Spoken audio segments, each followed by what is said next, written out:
गिबियाव बिएन बड' निउस चेनेलाव बयखौ बरायबाय। चेनेलाव गोदानब्ला अन्नानै चेनेलखौ साबस्क्राइब खालाम आरो खौरांखौ मोजां मोनोब्ला लाइक खालामना हो। दानिया खौरांखौ जोबजासिम फारियै खोनासंलांदो। गसाइगावनि श्रीरामपुर गेटआव गोबां बिबांनि हायद्राबादनि दाउ आरो मोसौ बेदर हमनो हादों।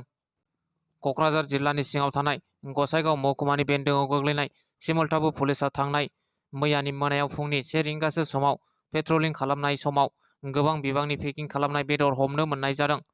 मिथिनो मोननाय बादिब्ला खोला भारत हायद्राबादनिफ्राय आसामनि सनापुरसिम लांनो नागिरदोंमोन। NL01Q9071 नम्बरनि कन्टेनार गारिया होननानै मिथिनो मोननाय जादों। गारिनि सिङाव गासै 10,000 केजि पेकिं खालामनाय दाउ बेदरजों लोगोसे मोसौ बेदरबो दङमोन होननानै सिमलताबु पुलिसआ मिथिहोदों। सिमलताबु पुलिसआ NL01Q9071 कन्टेनार गारिजों लोगोसे सानै सुबुंखौ हमनो हादों। थांनाय मोनानि मोनाबिलि समाव हरखाबै फैनाय बारहुंखा आरो अखाया धेमाजि जिल्लानि जनाय हालामनि बड'लेण्ड बुब्लिनि खौरांगिरि गौतम बसुमतारीनि न'आ हरखाब फैनाय बारहुंखाजों सिलिंखार जालांदों होननानै मिथिनो मोननाय जादों। जिसया सुमफ्रामारिनि मोनसे बाखनायथाव हाबा। समाज सिबियारि जिसया सुमफ्रामारिया गोरिब सुबुंफोरनो अनसुंथाइ होदों। समाज सिबियारि जिसया सुमफ्रामारिया सुबुंफोरखौ राव, धोरोम, हारि बासियाजासे मदद होबाय थाबोगासिनो दङ। चिरां जिल्लानि सामथाइबारि बिटिसिनि सिङाव गोग्लैनाय मजाबारि गामियाव गोबां दुखिया सुबुंफोरनो मैया ईदनि साननैसो सिगां गाननानै रंजानाय जि जोम राननानै होयो, जायखौ जिसुआ बिथाङा गोजोननाय आरो बिदि मावलांबाय थानायाव जेबो लुबैयाजासे इसोरनिफ्राय बोरल' आसा खालामो होनना फोरमायो।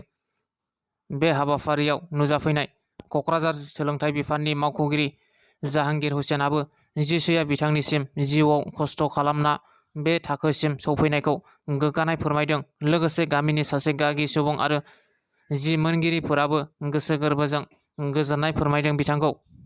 चिरां जिल्लानि सिङाव थानाय बेंटल सालबारि ओनसोलनि 1 नं लोखिजार गामिनि दै सान्थि हरग्रा कमिटिनि आफादगिरि अनिल औवारी बिथाङा रायजो राजाफोरखौ खावलायहरदों अन्थाइनि दै सान्थिखौ हरफिनबाय लांफैनो हासिगोन होननानै खौरां बिजोंनि गेजेरजों फोरमायहरदों आरो बिथाङा मिथिहोबावदों बिस्थिबार आरो सनिबार बे साननै बारायखालि दै सान्थि हरनाया बन्द' थागोन। दै सान्थि हरनायनि प्रसेसखौ सिगाङाव जेरै बेबादिनो दङ होनना बुङो। सिगांनि बादिनो टिकेटनि गेजेरजों हरगोन आरो टिकेट गांसेयाव 50 रां लायो होनना मिथिहोयो आरो बिथाङा जानबुं अनजिमाजों जगाजग लालायनानैबो दै सान्थिखौ लांनो हागोन होनना बुङो।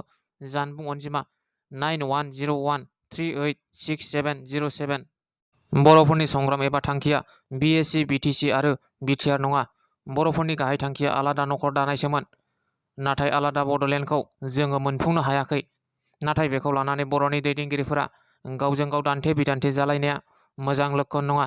बे बाथ्राखौ बुंदों मिरु एबसुनि बारग' दैदेनगिरि रबिन्द्र मोसाहारिया। बिटिआरनि सागानगिरि प्रमद बर'खौल' सोंखारियोब्ला जाया। जुदि सोंखारिनो गोनां जायोब्ला बिएसिनि सागानगिरि सानसुमा खुंगुर बैसुमुतियारि, बिटिसिनि सागानगिरि हाग्रामा महिलारिखौबो दाय होनांगोन। मानोना दायआ बिसोरनावबो दं। नाथाय थांखिखौ मोनफुंजोबनायाव जोङो दाय होलायब्ला जाया। बिएसिखौ जेरै नेदों, बिटिसिखौ जेरै नेदों इमप्लिमेन्टेसननि थाखाय, थिग बेबादिनो बिटिआरखौबो मोनसे समसिम जोङो नायनांगोन होनना बुङो मिरु एबसुनि बारग' दैदेनगिरि रबिन्द्र मोसाहारिया। आरो बिथाङा खावलायबावोदि खौरांगिरिफोरनि सिगाङाव मुंख्लंफोरनि थाखाय खाम्फा बानायनो सरकारखौ खावलायो आरो मुंख्लंफोरनि न'खरनो आसाम आरो भारत सरकारनिफ्राय स्पेसियेल पेकेज लाबोनानै रां अनसुंथाइ होनो बिटिआर सरकारखौ खावलायो। हाबा जाखानाय हौवा आरो हिन्जाव खारखुमाना दङ। सानै गथ'नि बिफा मृदुल गयारी आरो सानै गथ'नि बिमा हायना बसुमतारी सानैजों दोनखारलांदों। बाक्सा जिल्लानि सालबारि महकुमानि सिङाव थानाय गबर्धना पुलिस थानानि सिङाव गोग्लैनाय खाग्राबारि गामिनि सानै गथ'नि बिफा मृदुल गयारीया बाक्सा जिल्लानिनो बेन्दोङाव थानाय बागमारा गामिनि सानै गथ'नि बिफा बिरबल बसुमतारीनि बिसि हायना बसुमतारीखौ थांनाय 14 एप्रिल खालारखालि लानानै खारदों। मृदुल गयारीनि बिसि मनिका देबि बर'आ खौरांनि गेजेरजों फोरमायनाय बादिब्ला फिसाय मृदुल गयारी आरो बिरबल बसुमतारीनि बिसि हायना बसुमतारीजों सिगांनिफ्रायनो सोमोन्दो दंखायोमोन। न'खरनि माइ, गारि गासैखौबो फानजोबना खारदों होनना मिथिहोदों। आरो बेराफारसे हायना बसुमतारीनि फिसाया फोरमायनाय बादिब्ला हायना बसुमतारीया बरपेटा रडआव गारि बायनो होननानै थांनाय समाव बरपेटा रडआव मृदुल गयारीया हायना बसुमतारीनि फिसाज्लाखौ जोख्लायनानै गालांनानै हायनाखौ लानानै खारदों होननानै फोरमायो। नाथाय सोरनि बाथ्राया सैथो, बियो मोजां मोनलायनानै खारनाय मृदुल गयारि आरो हायना बसुमतारिखौ हमनानै मोनोब्लासो गुबै जाहोनखौ मिथिनो मोनसिगोन। बेनिखायनो बे सानै सुबुंखौ सोरबाफोर बबेयावबा नुयोब्ला जानबुं अनजिमायाव खौरां हरनो थाखाय खावलायदों। मृदुल गयारिनि बिसि मनिका देबि बर'आ जानबुं अनजिमा 8761933992। दिनैनि खौराङा बेखिनियानो। गोजोन्थों।